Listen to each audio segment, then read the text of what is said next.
അതായത് ഇവിടെ നമ്മളിപ്പോൾ ഒരു നെറ്റ്വർക്ക് സ്വിച്ച് വെച്ച് ആ സ്വിച്ചിലേക്കൊരു ലാപ്ടോപ്പോ കമ്പ്യൂട്ടറൊക്കെ നമ്മളിങ്ങനെ കണക്ട് ചെയ്ത് വെച്ചിരിക്കുകയാണ്. അതുമാത്രമല്ല, ഇതൊരു വൈഫൈ റൗട്ടർ ആയതുകൊണ്ട് ഇവിടെ നിന്ന് വരുന്ന വൈഫൈ യൂസ് ചെയ്തുകൊണ്ട് ഞാനും എൻ്റെ വീട്ടിലുള്ള 2 പേരും വൈഫൈ എടുക്കുന്നുണ്ട്. ഓക്കെ, അപ്പോൾ എൻ്റെ ഈ ഒരു നെറ്റ്വർക്ക് എന്ന് പറഞ്ഞു കഴിഞ്ഞാൽ ഇതൊരു ലോക്കൽ ഏരിയ നെറ്റ്വർക്കാണ്.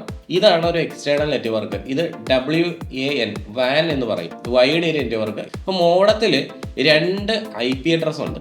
ഇവിടെ വരുന്ന ഈ ഒരു IP അഡ്രസ് അതിപ്പോൾ 202.138.8.1 എന്ന് പറയുന്ന ഒരു എക്സാമ്പിൾ ആയിട്ടാണ് ഞാൻ പറഞ്ഞത്.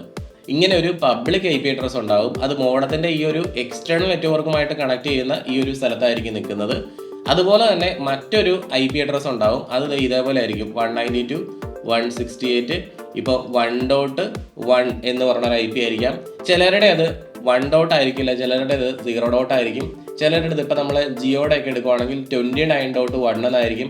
അങ്ങനെ ഒരു IP അഡ്രസ്സ് ഈ മോഡത്തിനുണ്ടാകും. അപ്പോൾ മോഡത്തിന് നമ്മൾ കൊടുത്തിരിക്കുന്ന IP അഡ്രസ്സ് ആണ് ഗേറ്റ് വേ.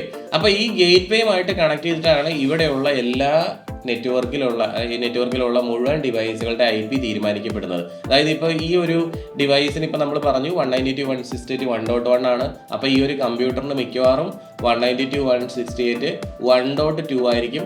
ഈ ലാപ്ടോപ്പ് 192.168.1.3 ആയിരിക്കും.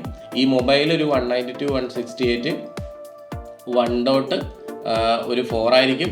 ഇതൊരു 1.5 ആയിരിക്കാം. അങ്ങനെ ഒരു നെറ്റ്വർക്ക് ഉണ്ടാവും.